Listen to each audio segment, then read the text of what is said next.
Grabe to mga kababayan. Yung nag-ano lang kayo, nag-night swimming lang kayo, tapos biglang nagkasuntukan. Alam niyo yung mga, minsan yung mga Pilipino, okay, nagkatinginan lang yan. Tapos maya-maya, magsusuntukan na. Dahil hindi maganda yung pagkatinginan. Alam niyo yun?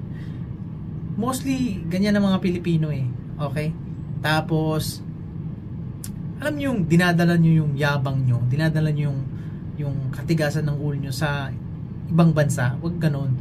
Kasi, dito sa abroad, mapapahamak ka talaga. Okay? Kasi may rules sila, may batas sila. Kung sa Pilipinas ay sinasabing magsosorry ka lang, okay, magbibigay ka lang ng pera, magpapagamot, dito hindi. Okay? Kailangan mo silang bayaran, okay? Makulong ka ng ganito, magka-fines ka, yun nga. Sa Pilipinas kasi, minsan takbo na lang, okay? Thank you na lang. Yung mga ganung bagay, yun yung mga iniiwasan.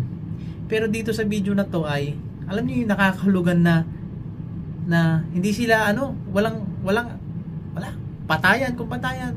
Alam niyo yun, tubig kasi yan. Pag sinuntok mo yung sa tao sa tubig, may tendency malunod. Okay, pag namatay yan, syempre, magsosorry ka.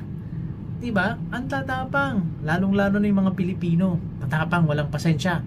Okay, minsan walang sorry. May mga ganun eh.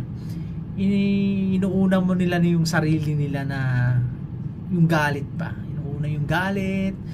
Hindi mo lang isipin muna na ay ganito pala yung nangyari, kailangan naming mag-sorry. Pero dito sa video na to, grabe.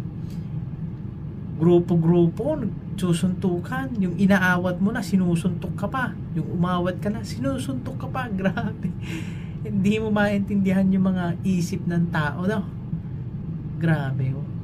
Nasa tubig na kayo tapos nanununtok pa kayo. Doon kaya kayo sa